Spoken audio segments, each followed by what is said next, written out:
Vamos declarar aberta a sessão de número 381, iniciando aqui com alguns brevíssimos comentários, comunicados da presidência. Primeiro, que essa semana, após ter recebido a lista com os dois nomes para a corregedoria, eu indiquei e foi publicado ontem no Diário Oficial a nomeação da colega Kátia Romero para assumir a corregedoria. Então liguei para ela, já conversei, desejando boa sorte, bons trabalhos. Ela assume agora no começo de agosto e já conversei com ela da gente tentar organizar aqui, talvez na última sessão, ou talvez na sessão depois do dia 25, que acho que é a última do mês de julho, uma posse, uma solenidade aqui no Conselho, mais ou menos nos moldes da que foi realizada com a Auditoria Geral. Depois tenho só também um comentário muito breve. Ontem eu me reuni com o secretário de Segurança Pública, uma reunião que já estava agendada há bastante tempo e por questão de agenda acabou sendo desmarcada essas reuniões. A conversa foi, na verdade, para apresentar a nova gestão, para conversar com o secretário, apresentar um pouco a Defensoria, coisa que ele já conhecia bastante por ter sido antes Procurador-Geral de Justiça, do Fernando Grela. Pudemos conversar um pouco sobre as instituições. Na oportunidade, eu também consegui comentar, primeiro, de que a Defensoria Pública está elaborando, na verdade elaborou ontem, finalizou o relatório de atuação nas manifestações da Copa. Cumprimentei o secretário pela parceria que conseguimos fazer, principalmente com a interlocução com o Eduardo Dias, que é o secretário adjunto, assessor do Fernando Grela, e com a entrada, com o diálogo que a gente conseguiu ter com os comandantes das operações. E na oportunidade também, sem entrar no mérito do relatório, que disse que seria realizado aqui pela Defensoria, já pude apontar de antemão algumas questões que foram identificadas tanto pelo primeiro subdefensor, o Rafael Português, em conversa com ele, já que ele coordenou essa comissão especial, de que da ocorrência de excessos em alguns locais, mas principalmente a questão da forma da polícia atuar quando acaba ocorrendo alguns excessos, às vezes também por parte do manifestante. Às vezes a polícia conseguir apaziguar aquilo já no primeiro momento, acaba tendo um retorno excessivo, que com isso acaba gerando toda a confusão posterior a esse primeiro momento. Então, indicando a necessidade de uma atuação pontual naqueles excessos que porventura são encontrados nas manifestações. E o comentário foi de que eles atuam para isso, para cada vez mais aperfeiçoar essa atuação deles, indicando que eles fazem também um treinamento contínuo na polícia, revezando as pessoas que realizam todas essas, que participam das manifestações. E também na mesma oportunidade eu comentei com ele, adiantei que o núcleo de habitação está elaborando também um documento para ser enviado para a Secretaria.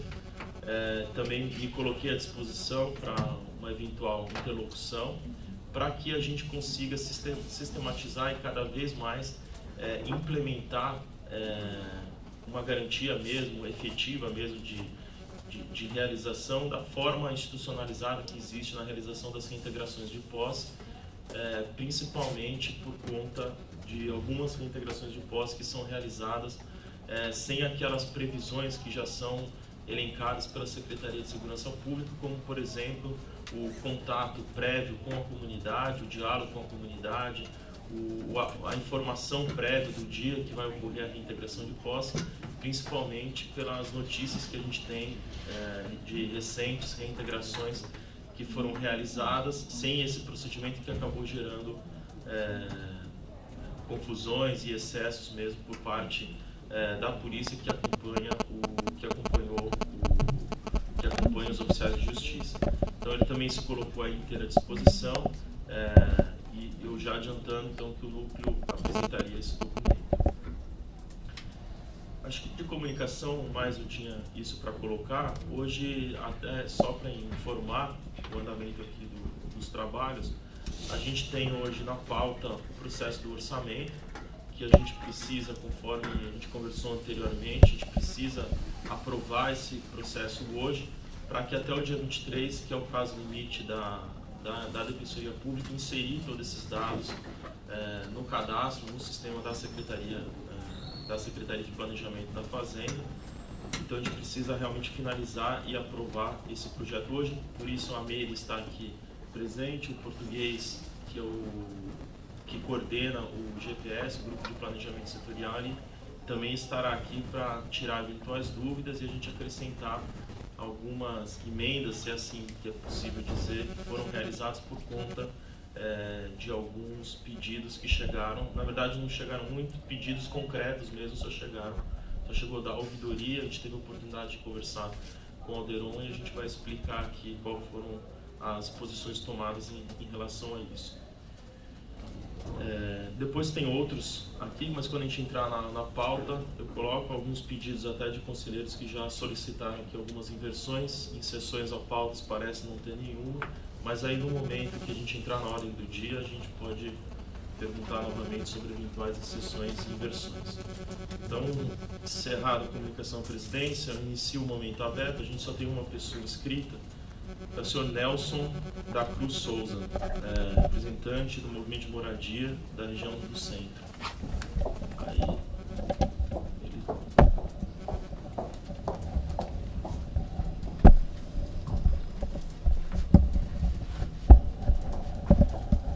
Bom dia, companheiros e companheiras da Defensoria Pública. Com muita satisfação que eu venho a esta casa, ora, dar parabéns pelo serviço da Defensoria Pública e na intenção de criar esse núcleo que se depara com a polêmica horrível que é o problema fundiário na cidade de São Paulo. E aí nós queremos que, ao criar esse núcleo específico para tratar dessa problemática, nós gostaria, os movimentos que lutam pela dignidade do ser humano, que esse setor fosse um setor carismático, fosse um setor que entendesse a realidade e a verdade de quem está perdendo sua moradia. E não companheiros ou companheiras que simplesmente dialoguem com a estrutura governamental. Queremos que o companheiro ou a companheira, assumindo essa responsabilidade, que tenha diálogo com as comunidades. Que hoje nós vemos as posturas de alguns companheiros e companheiras que está aí para servir ao pobre, ao mais necessitado, a gente vê fazendo serviço aos contrários. Eu fico pedindo a desejar, quando eu vejo acontecendo um despejo, que eu estou presente, chega conselheiro ou chega um defensor ou uma defensora pública e vai dialogar com a estrutura que vai reprimir, que vai tirar o cidadão, a cidadã de dentro de casa e jogar na rua. O diálogo é com ele primeiro, e não com a pessoa que está sendo humilhada, massacrada e perdendo a sua dignidade. Porque quem não tem onde morar, quem não tem moradia, não tem dignidade, gente. Essa é a verdade. E hoje nós vivemos na cidade de São Paulo esse dilema, despejo na cidade acontecendo todo dia. Então eu quero dar aqui os parabéns e pedir que o companheiro e a companheira que for assumir essa responsabilidade diretamente, que dialogue com as comunidades, que trabalhe com parceria com os movimentos e não parceria com as parafernálias do diabo. Queremos que dialogue com as famílias, reuniões com as comunidades, que o defensor, a defensora, que põe o pé na lama, vai nas comunidades, nas periferias, dialogue com esses pessoal, porque esses pessoal merece e precisa e tem direito de um carinho especial com eles. Não é ir lá carregar ele, não é ir lá dar leite, suco a ele, mas é conhecer a verdade e a realidade dele, tá? Então eu me sinto contemplado e quero muito aqui agradecer pelo convite que eu recebi do companheiro Oderon e da companheira Cris, né? Então, e quando eu sei que várias sexta-feira tem reunião nesta casa, eu vou fazer presente aqui, presente que é para exigir uma posição efetiva e correta referente a essa problemática fundiária na cidade de São Paulo. Muito obrigado.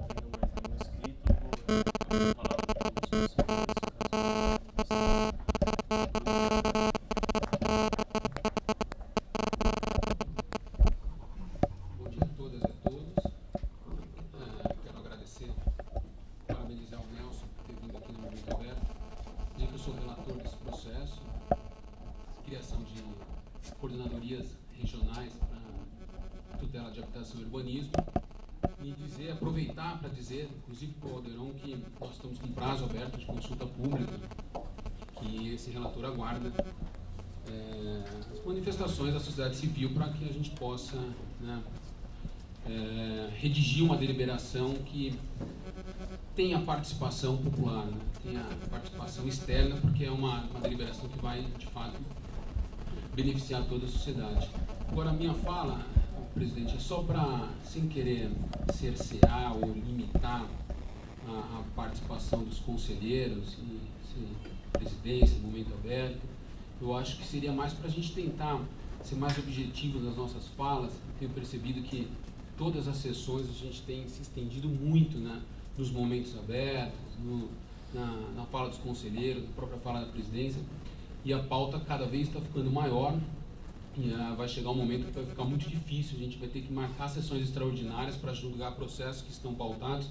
Então, né, com todo respeito, né, só para a gente tentar ser objetivo e passar os trabalhos o mais rápido possível.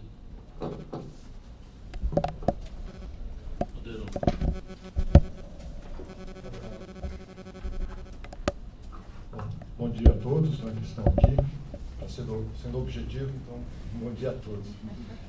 Eu queria rapidinho, então, concordando com você, né, queria lembrar aqui que está sendo já trabalhado a questão que você trouxe do Conselho.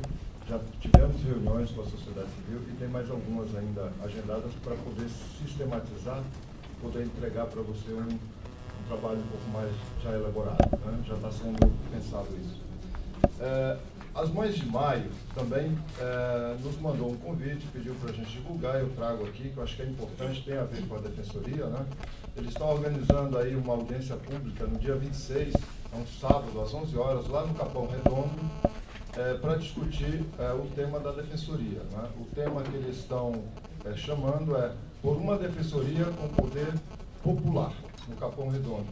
E as Mães de Maio estiveram aí no júri, né? Inclusive com a participação da Defensoria, né, auxiliando aí o MP, eles conseguiram então a condenação do policial que matou o filho de uma senhora lá, que no mês de maio de 2006, né?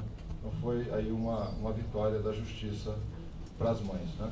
Então só queria deixar esse convite e só comunicando, acho que já está aí no comunicado da Defensoria, mas só reforçando, nós estamos aí com o projeto contra a revista vexatória. Nós tivemos uma reunião nessa semana com a Rose, que foi deputada e hoje é assessora do Alckmin, né, para entregar o projeto e reforçar a importância da gente conseguir mudar, né, a revista vexatória, né? Então, acho que a gente está trabalhando para isso aí. Tem aí uma discussão que o projeto tem um vício de iniciativa, que tem gasto, mas a gente está tentando mostrar que não é por aí, né? Não é só scanner que evita a passagem de drogas e outras coisas. Então está tendo uma discussão bem interessante, a gente vai acompanhando e vai passando as informações. No mais, obrigado aí, vamos aos trabalhos aí. Obrigado.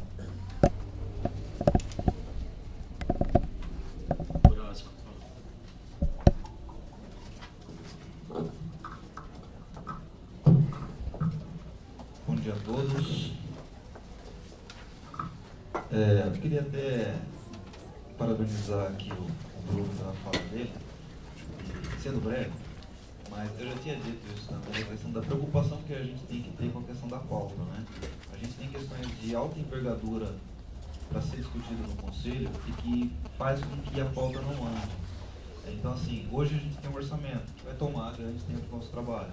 A gente tem um concurso de promoção, que são extensos e vai tomar muito tempo do nosso trabalho. A gente tem o processo dos núcleos. Então, a gente tem praticamente 3 sessões, quase 4 sessões comprometidas, sem que a gente consiga avançar na pauta.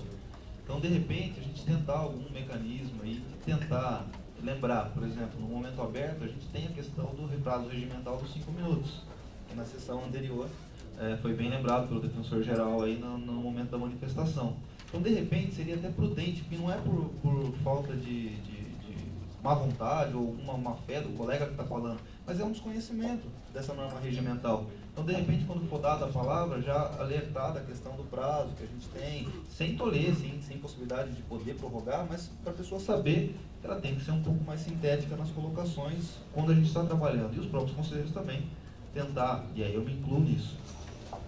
E eu só queria fazer um questionamento à presidência, que na verdade tinha sido já colocado em sessões passadas a questão do pagamento dos plantões, e a presidência tinha colocado pedindo um prazo para expor o parecer, e hoje a gente vai discutir o orçamento. Eu não sei se já teve o parecer da assessoria jurídica nesse sentido, e se teve esse parecer, se isso já foi também discutido na questão orçamentária. Então, só para ter essa noção aí, sem querer invadir a ordem aí dos trabalhos. Pedro.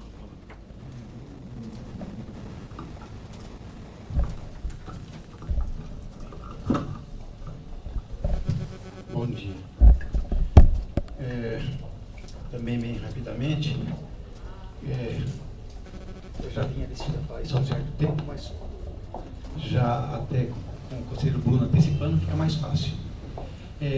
Rapidamente, dá para dizer pela minha secular experiência de conselho, que nós antigamente tínhamos as sessões no horário das 9 da manhã e era o dia todo. Assim foi durante grande parte do primeiro mandato meu. Parávamos para almoço. Com a vinda da presidente, a doutora Daniela, ela colocou em discussão se podíamos modificar esse horário. Volto. Antes disso, eu gostaria de dizer que, apesar do horário ser às 9, nunca começava às 9. Começava às 9h30, 9h40. Então, por proposta minha, que não foi nada oficial, foi um acordo informal, as sessões passaram a se iniciar às 9h30. Foi proposta minha. Então, nós combinamos que era 9h30, mas para 9h30 mesmo. E, realmente, esse horário passou a ser seguido, com raras exceções, aí começava a sessão às 9h30. Num segundo momento, a Daniela propôs que prosseguíssemos sem horário do almoço e terminávamos às 14h. E foi assim até o final do meu segundo mandato, já neste prédio aqui. Havia um início, muito raramente ultrapassava o horário das 9h30, era muito comum, raramente ultrapassava, e o término era às 14h. Aí eu me surpreendi, porque eu não sabia que havia já um novo acordo, uma nova postura, no sentido de se reduzir o horário. Embora, nesse começo nosso, não houve redução, acho que nem um dia, né? Mas aí eu cheguei a ouvir, vamos parar às 13h. Não parou às 13h porque tinha muito trabalho e ficamos mais que isso, né? Mas eu ouvi isso, ou seja, assim, que já havia uma postura do colégio anterior para se reduzir o horário. E também, com toda a sinceridade, também não começa às 9h30. Então, a gente vê que ele tem começado, hoje foi às 9h52, né? Então, tem começado por volta de 10 da manhã, para se terminar supostamente às 13h, embora tenha ficado até um pouco mais agora, E nós temos, portanto, aqui uma bota que é o dobro, o triplo da minha época, daquele horário que era o dia inteiro.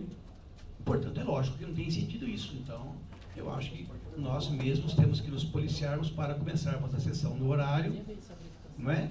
Se tivermos que atrasar para as 10, porque São Paulo é complicado, podemos fazer isso, né? Mas aí o bom oficializar que tem que ser às 10, então. Nesse caso, ficar um pouquinho mais depois, né? Bom,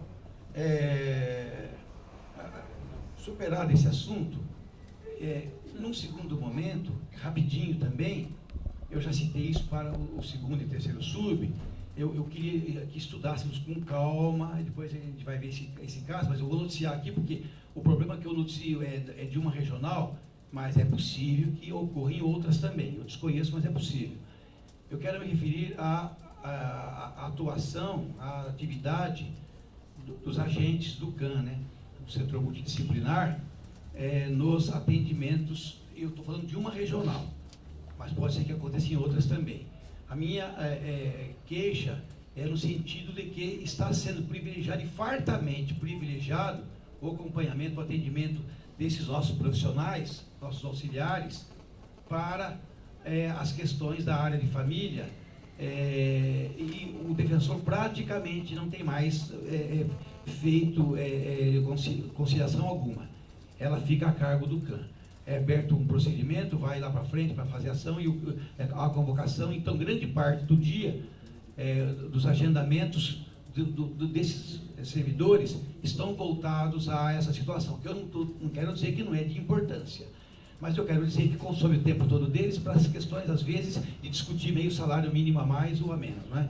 Quando, em detrimento de inúmeros outros atendimentos que requerem, especialmente no caso da assistência social, mas também na área da psicologia, um atendimento especializado, auxiliar para o defensor, isso de regra vai acontecer na área da infância e juventude. Casos de muito maior complexidade, que exigem envolvimento na rede assistencial do município, e esse tipo de atendimento, no caso que estou citando, não sei de outras regionais, deixa demais a desejar, quase não existe.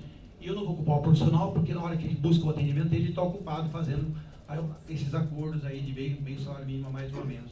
Eu acho que isso está errado e temos uma deliberação a respeito, na verdade, não estou inventando nada, mas talvez ela não esteja sendo aí corretamente seguida. E por último, rapidinho, vou terminar rápido também, o que eu vou falar agora é da mesma esteira do que já falei há umas 2, 3 semanas atrás, num outro caso. Trata-se de uma recomendação da Corregedoria. Eu não tenho nenhuma crítica a fazer ao mérito, já disse isso até aqui na outra sessão, numa outra recomendação paralela ao que eu vou falar agora. Ou seja, entendo perfeitamente, justo, correto, etc., não nada a ver. Eu só entendo que é um caminho meio, não sei, não vejo como o mais adequado, mas eu respeito aí as atribuições, competências, não estou querendo de seara alheia. Mas a de hoje, por exemplo, uma recomendação com uma dúzia de considerandos fantasticamente elaborado. Nada contra o mérito dela, eu respeito aqui ao tratamento nominal. Um dos considerandos, de uma linha lá, nessa dúzia, até fala, considerando também a deliberação 195.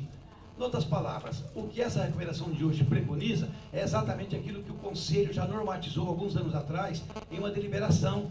Se há uma deliberação do Conselho válida para a carreira, qual a necessidade de recomendar-se no Diário Oficial o segmento de algo que já está determinado por ato normativo? Então eu entendo que é inadequado, mas é um entendimento que evidentemente não quer aí burlar as competências do outro órgão. Márcio.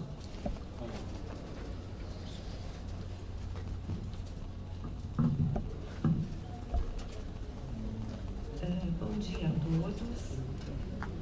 Bom dia, senhor ouvidor. Bom dia, senhora presidente da CODEP.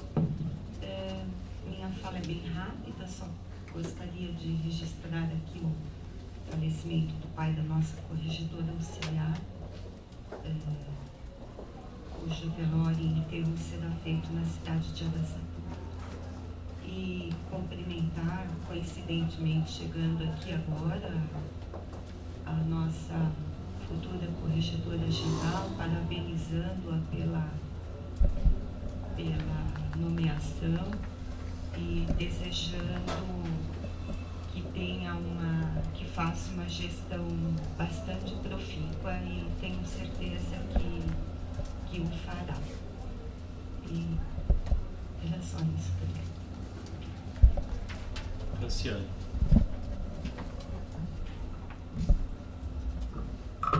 Bom dia a todos.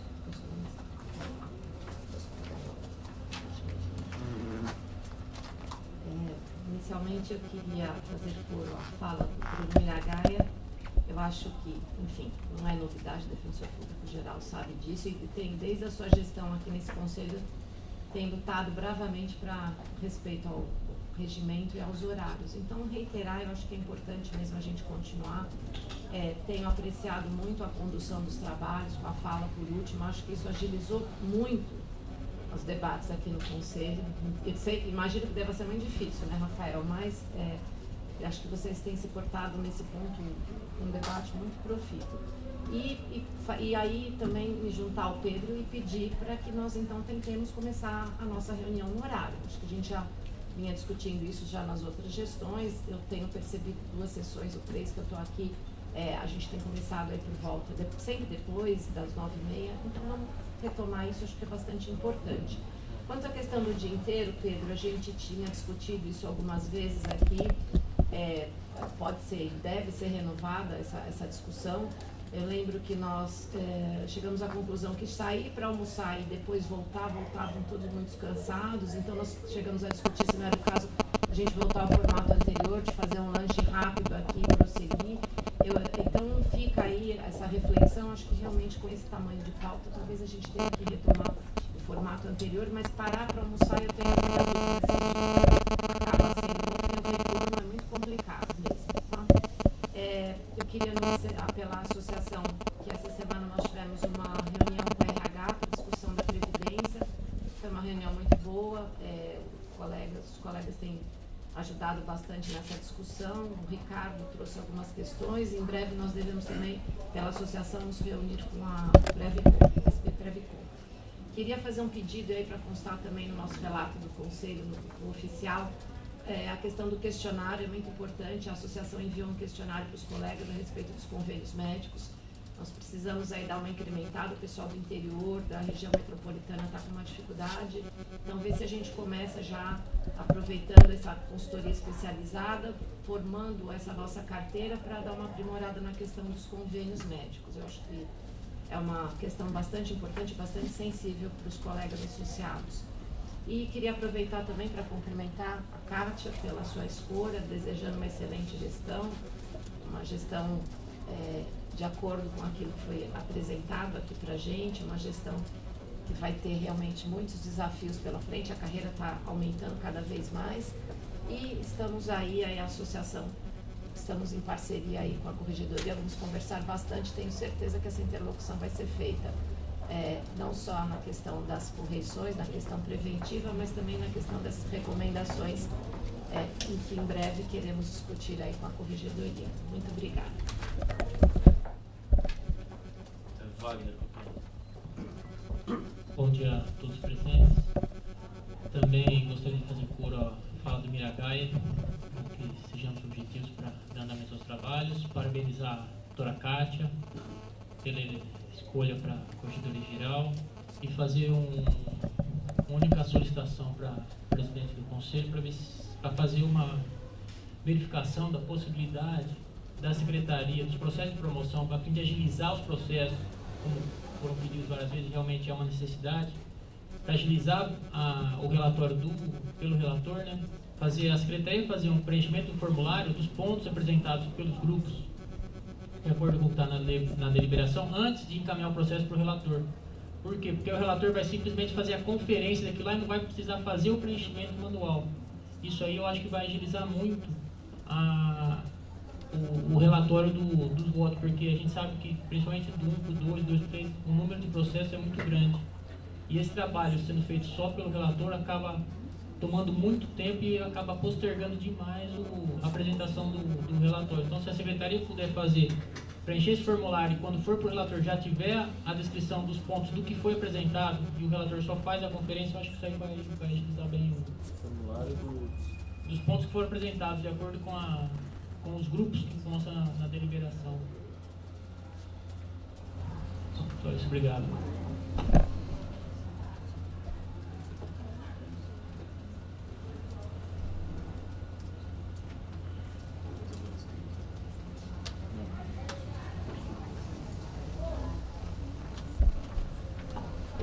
Bom dia a todos, eu também vou ser breve.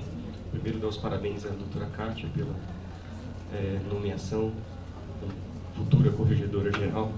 Desejo um ótimo trabalho. Espero que dê seguimento ao trabalho de excelência que a doutora Márcia vinha desempenhando na corregedoria. Aproveitando que o Wagner trouxe a questão da promoção, vou fazer um apelo aqui para o Conselho, até para que eu possa avançar também no processo de promoção do 3 para o 4, para que a gente vote o quanto antes a questão de ordem. Não sei se o conselheiro Pedro pediu vista, não sei se ele trouxe já a questão, mas para que a gente vote o quanto antes essa questão, para que eu possa avançar no relato do processo de promoção do nível 3 para o 4, e acredito que o Luiz também, do 1 para o 2, esteja aguardando essa análise da questão de ordem. E uma outra coisa, a questão trazida pelo Nelson é referente ao processo que está com o Bruno Miragaia, é isso? Porque ele falou em criação de um núcleo, mas seria as coordenadorias regionais, é isso? Tá.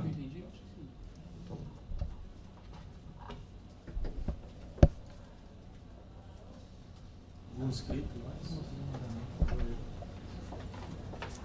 Não, mas eu posso falar desse caso, se quiser, para facilitar. Já tem sido, esse caso aqui que o Rafael trouxe, posso falar assim rapidamente. Na verdade... Não, vamos melhor na pauta? Entrar um mérito disso? Não, eu ia dizer que eu recebi anteontem o texto, inclusive ele está em... Eu não entendi, com todo respeito, ele está rascunhado, ele tem parte riscada, eu não entendi. Eu não recebi os autos, que eu pedi os autos, não foram, no processo mãe. Fazer um voto assim fica difícil. Quando a gente está na pauta, a gente... Não, mas aí não tem nem o que falar, porque quem não recebeu o processo, não tem o voto ainda. Não, mas não tem processo. Tem processo mãe. Tem o processo, eu encartei no processo... Talvez eu nem necessite dele, porque eu acho que a discussão vai se esvair do próprio... só que é um voto, um texto rascunhado, riscado, não entendi. Que eu recebi aqui. Mas dá para votar, até hoje, se for o caso, dá para votar. Não. Dá, não é complicado. Então, só respondendo às indagações que foram feitas, antes aqui da indagações, que na verdade acho que indagações diretas não tiveram aqui tantas, mas só acrescentar que foi colocado na fala do Alderon sobre a questão da revista íntima, só acrescentar que também... que na semana passada também fiz uma reunião no Palácio do Governo para tratar também de outros assuntos, e nessa oportunidade eu pude inserir essa pauta e tratei diretamente com o governador, solicitando a aprovação, a sanção do projeto 797 que acabou de ser aprovado na Assembleia Legislativa. Ele ainda ele ainda está na Assembleia Legislativa, ainda falta uma tramitação burocrática mesmo lá, que é a assinatura dos autógrafos, para daí para o envio para o governo. Então, nessa fala, coloquei os principais ali argumentos, né, desde a questão da não eficiência mesmo desse processo, já que a gente tem aí cerca de 3,5 milhões de revistas que são feitas e apenas em 0,02% desses casos acabam sendo encontrados drogas ou celulares, né? Fora a questão jurídica, a questão legal mesmo, que fere ali toda a dignidade da pessoa, a questão disso não poder se estender para os familiares, a pena que está sendo cumprida pela pessoa que está lá. A sinalização foi de que não sei se é mesmo será a adoção dessa medida. Eles falaram que estão em análise, estão estudando, mas houve uma sinalização de real possibilidade mesmo de sanção desse projeto pelo governador, que eles estavam analisando apenas uma forma paulatina e gradativa de implementação para que pudesse ter a contratação dos scanners em todos estabelecimentos prisionais. Mas a sinalização foi de intenção mesmo de sancionar esse projeto. A gente aguarda aí os próximos passos em relação a isso. Sobre a indagação do conselheiro Horácio, a gente, na verdade, como tinha comunicado anteriormente, a assessoria jurídica ela já deu um parecer favorável, falando da legalidade, né, do pagamento desses plantões, e no parecer deles eles colocam da necessidade da publicação da edição de um ato DPG para iniciar esse pagamento. Então a questão jurídica com a publicação do ato DPG estaria permitindo aí, juridicamente esse pagamento, só que foi enviado isso para a CGA e a CGA está analisando a questão orçamentária, a possibilidade de fazer esse pagamento. E a gente discutiu brevemente, teve uma outra reunião do GPS, até para a gente vir para essa reunião de hoje, e esse assunto realmente continua lá mesmo em estudo pela CGA, para que a gente consiga definir sobre a possibilidade orçamentária, né? Ainda não tem um parecer definitivo da CGA, porque eles estão tentando levantar exatamente qual que seria o custo. E aí a gente tem tentando ver a possibilidade de pagamento para esse ano e já também para o ano que vem.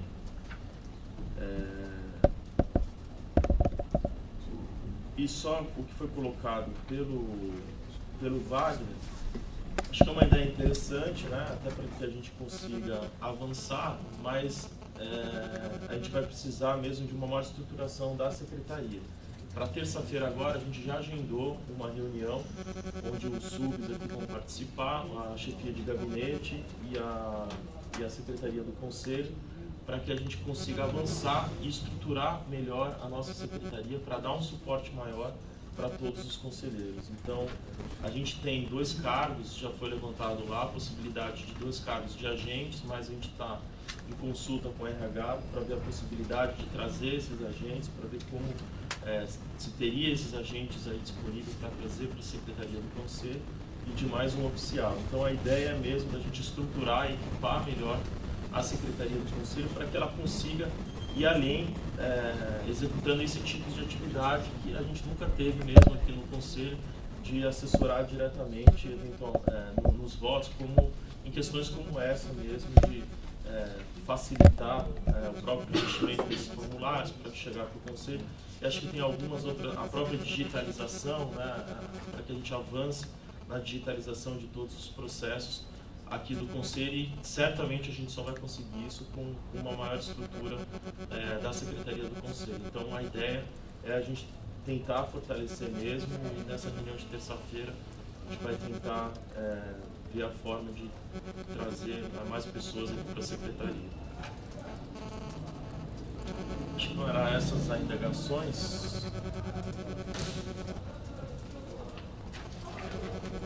Esclarecimentos, então a gente pode entrar na ordem do dia.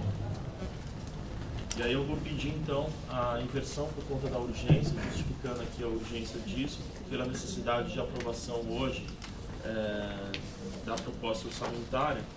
Eu vou pedir a inversão do processo CSDP 252 de 2014, interessado primeiro a Subdefensoria Pública Geral do Estado, assunto proposta orçamentária para o exercício de 2015, que tem a relatoria do conselheiro Luiz Gustavo Fontanetti. Vou passar a palavra para o Rafael Português, primeiro subdefensor, e que coordena aí o grupo de planejamento, para que faça alguns esclarecimentos até em relação ao que foi solicitado nas últimas sessões, porque daí a gente retorna aos debates para seguir encaminhando para a votação.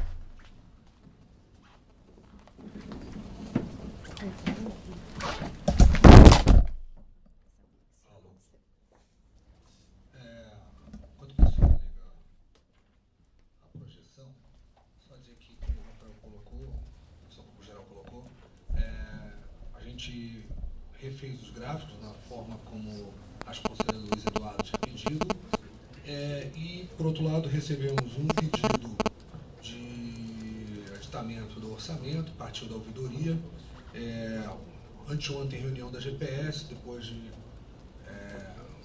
realizarmos algumas alterações, alguns ajustes, contemplamos o pedido da ouvidoria e aí são essas apenas as alterações da forma que nós finalizamos. Tivemos 2 semanas de consulta, então rapidamente, para a gente já partir para o voto, o gráfico então requerido pelo conselheiro Luiz Eduardo, onde vocês vão ver em azul a proposta orçamentária, em verde aquilo que efetivamente arrecadamos e em vermelho a nossa despesa. Então, no ano de 2007, a nossa despesa foi bem maior, no ano de 2008 também, 2009, 2010, 2011, nossa despesa foi maior do que a proposta orçamentária, mas já equivalente à nossa arrecadação. 2012, que foi um excelente ano de arrecadação, vocês podem ver que nossa despesa foi menor, 2013 também, e 2014 a expectativa é de que a despesa ultrapasse a arrecadação, como a gente colocou na nossa apresentação. Pode passar. Aí sim o gráfico também, que os conselheiros pediram, na pizza maior, vocês vão ver nossa execução orçamentária já realizada no ano de 2014. Então, já realizamos 53% do nosso orçamento, em verde as demais despesas, cinza o gasto com pessoal e em azul convênios. Como vocês vão ver agora na pizza menor, o que falta gastarmos, executarmos, 222 milhões com pessoal, 93 milhões com convênio e 45 milhões as demais despesas. Pode passar. Aqui tem aquele quadro onde a gente compara aquilo, acho que foi o conselheiro Alexandre Orson ou foi o conselheiro Horácio, me engano, que fez esse pedido, que era de compararmos aquilo que, por execuções, por ações, aquilo que foi a proposta orçamentária e aquilo que realmente executamos no ano de 2013. Então, vocês vão ver aqui a LOA, então, a despesa foi menor, acabamos executando bem menos do que previsto. Então, nesse primeiro quadro, a instalação de novos postos, então são obras. Esse quadro aqui, comunicação institucional, também gastamos apenas 37% do previsto. No quadro abaixo, à esquerda, tecnologia de informação, gastamos 62% apenas do previsto. 29% no quadro à direita, de implantação do atendimento remoto. Pode passar, por favor. Também, no quadro acima, o primeiro à esquerda, formação continuada IDEP, gastamos 57%. 2013, no canto direito, no alto, educação em direito, 33%. Embaixo, manutenção e aprimoramento, 30%. E, por fim, participação no controle de gestão da sociedade civil, 47%. Mas aí, vocês vão pensar, todo ano então a gente acaba gastando menos. Mas, como vocês vão ver pelo quadro, à direita, na gestão e funcionamento da Defensoria Pública, nós gastamos apenas 81% daquilo que era previsto gastarmos. Por outro lado, à esquerda, vocês vão ver que a nossa previsão de gasto com convênio suplantou em muito, em 119%, aquela que era a nossa previsão. E esse ano, novamente, teremos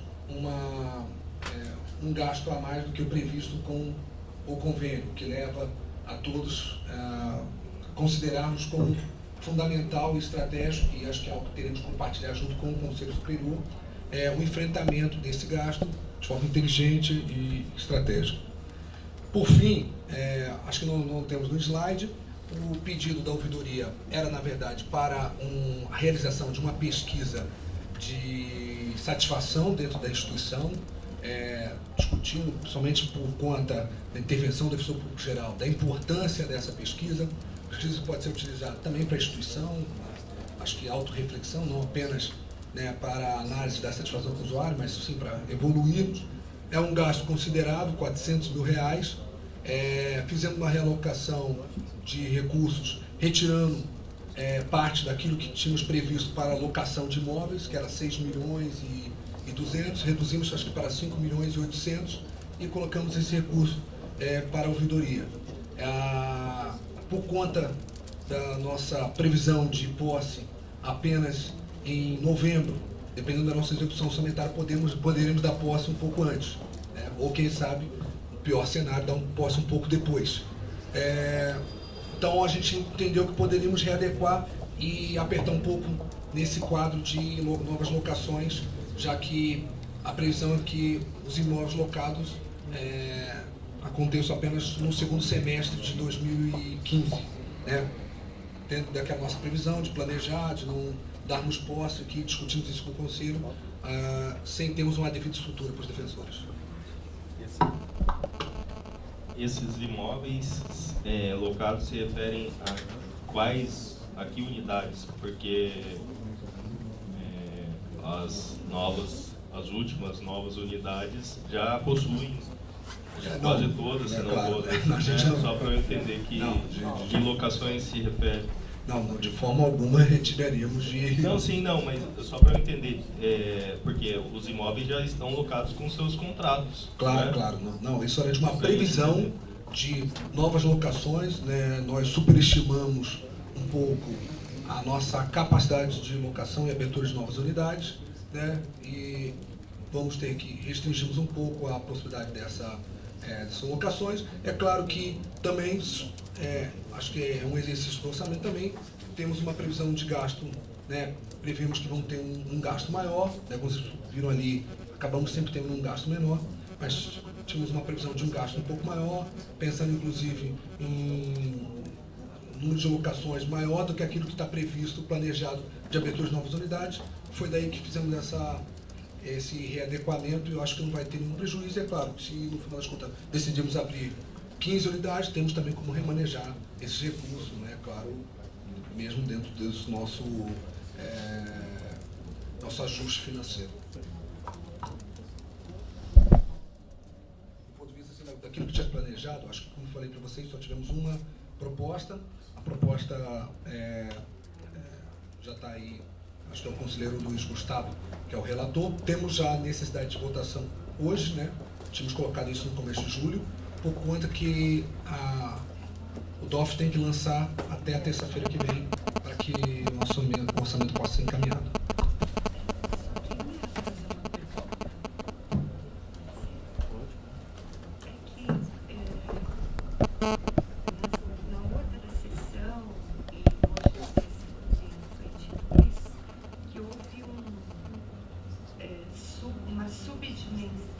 subdimensionamento do gasto, é isso?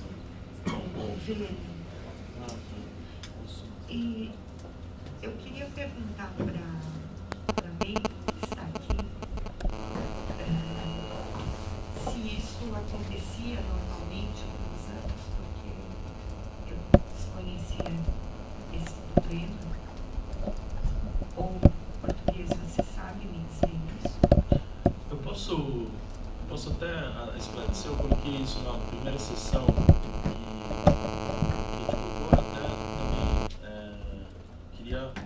esclarecer novamente para deixar bastante claro a questão de quando a gente colocou em subestimar o valor gasto ao convênio, e que a gente vai fazer dessa mesma forma agora. Então, o que eu quero deixar bem claro é que na projeção de 2013 para 2014, a gente tem um histórico de gasto com convênio na ordem de 250 a 260 milhões, convênio OAB. Essa era a projeção, só que em 2013 para 2014 foi feita uma projeção, uma previsão de gasto com o convênio da ordem aí de 160 a 170 milhões, ou seja, quase 90, 100 milhões a menos, né? E isso, deixo bem claro aqui, não foi, isso foi colocado de uma forma para você permitir, né, aquele fechamento do orçamento, e com a expectativa que você consiga daí fazer a redução disso por conta de diversas ações para que você consiga economizar, seja com a realização de convênios com universidades, seja um controle maior direto com o AB. Então é uma forma até de se colocar dentro do orçamento, uma forma aí de estratégia orçamentária mesmo para colocar, mas é claro que não haveria dificilmente haveria essa economia de um ano para o outro. Só complementando o que o professor Paulo Geral colocou, a proposta orçamentária no ano de 2013,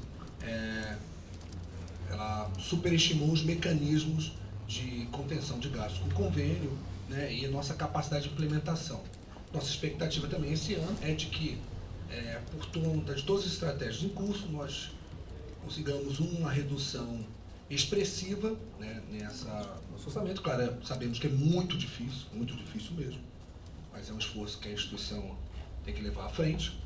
E, claro, se isso não ocorrer, nós temos recursos também para eventualmente cobrirmos, caso isso não consiga. Mas a nossa estratégia é de que haja uma redução no orçamento do gasto com convênio, por diversas estratégias que nós já apontamos aqui no dias, a implantação do módulo de indicação, convênios com universidades, uma maior fiscalização, né? São estratégias que nós não sabemos, né, se darão certo, terão um impacto imediato já no ano de 2015. Acho que essa era a ideia também no ano de 2014, que tivesse um impacto.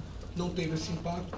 Nós temos essa expectativa que tem impacto, é claro, mas levando em consideração que também, se isso não ocorrer, nós teremos condições de fazer frente às nossas despesas.